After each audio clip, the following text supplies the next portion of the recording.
So then let's consider first of all, what is a mind in the grip of vicious circles? Well, one of the most obvious instances that we all know is the phenomenon of worry. The doctor tells you that you have to have an operation. And that has been set up so that automatically everybody worries about it. But since worrying takes away your appetite and your sleep, it's not good for you.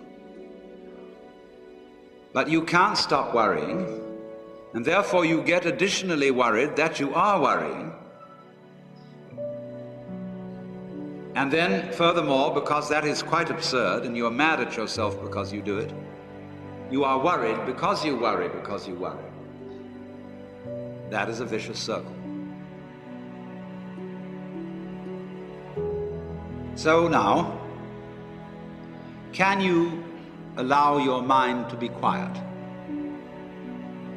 Isn't it difficult? Because the mind seems to be like a monkey, jumping up and down and jabbering all the time. Once you've learned to think, you can't stop. And an enormous number of people devote their lives to keeping their minds busy and feel extremely uncomfortable with silence. When you're alone, nobody's saying anything, there's nothing to do. There's this worry, this lack of distraction. I'm left alone with myself, and I want to get away from myself. I'm always wanting to get away from myself. That's why I go to the movies, that's why I read mystery stories, that's why I go after to girls or anything that you do, or get drunk or whatever. I don't want to be with myself. I feel queer. So, well, why do you want to run away from yourself? What's so bad about it? Why do you want to forget this? Why do you want to become yourself? Because you are addicted to thoughts. This is a drug, a real dangerous one. Compulsive thinking, going on and on and on and on and on all the time. It's a habit. So there's a difficulty about stopping that activity. And you really have to stop it if you want to be sane. Because if I talk all the time, I don't hear what anyone else has to say. Then I'll end up in the situation of having nothing to talk about but my own talking.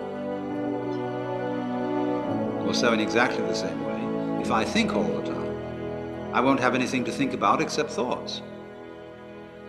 So in order to have something to think about, there are times when you simply must stop thinking. Well, how do you do that? The first rule is don't try to. Because if you do, you will be like someone trying to make rough water smooth with a flat iron. And all that will do will stir it up.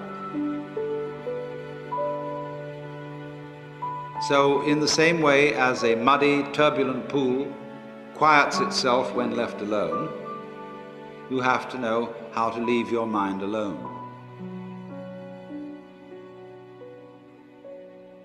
It will quiet itself.